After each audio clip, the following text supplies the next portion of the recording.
Appropriations Committee. I am State Senator Troy Jackson. I represent Senate District 35 in Northern Mercer County.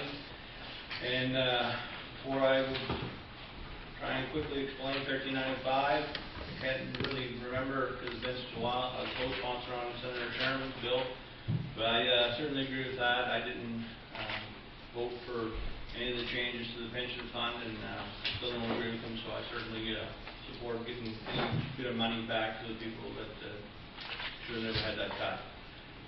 With that, I am here to present LD 1395, an act regarding the cost of living adjustment for certain state retirees with cost of living declines. In 2009, I had the great honor and privilege of chairing the Labor Committee. Back then, the Labor Committee had jurisdiction over the retirement system. And at the end of the session, we were presented with the issue that the COLA was actually, because of the economy, was actually going to be a negative 1.4%. And there was quite a scramble towards the end of the session to come up with a solution.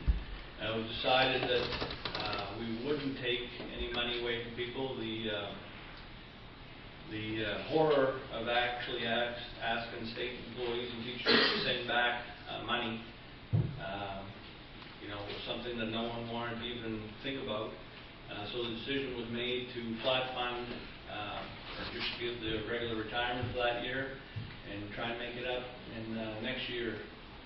The next year, the COLA came in, the economy was a little bit better, and it came in at 1.1%. It wasn't still the 1.4%, but the decision was that those COLAs would be swept to make up for the previous year.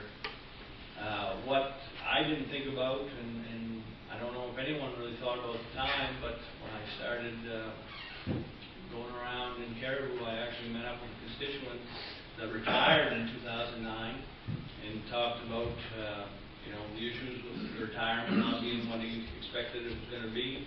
And one of the things that he mentioned was that he felt that he was paying for the COLAs of previous retirees before he even retired, and then when he retired, his COLA was swept to make up for those losses that he never was part of.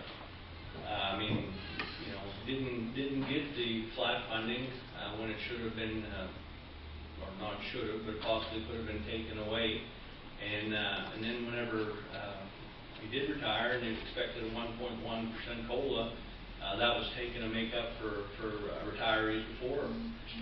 I certainly understood the argument and decided that I would put a bill in to try and correct that inequity.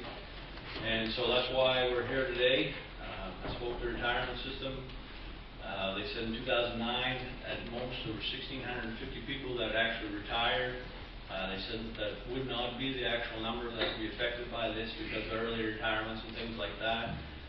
They're working on what the number actually is, but I'm sure they'll be able to give you that before a work session.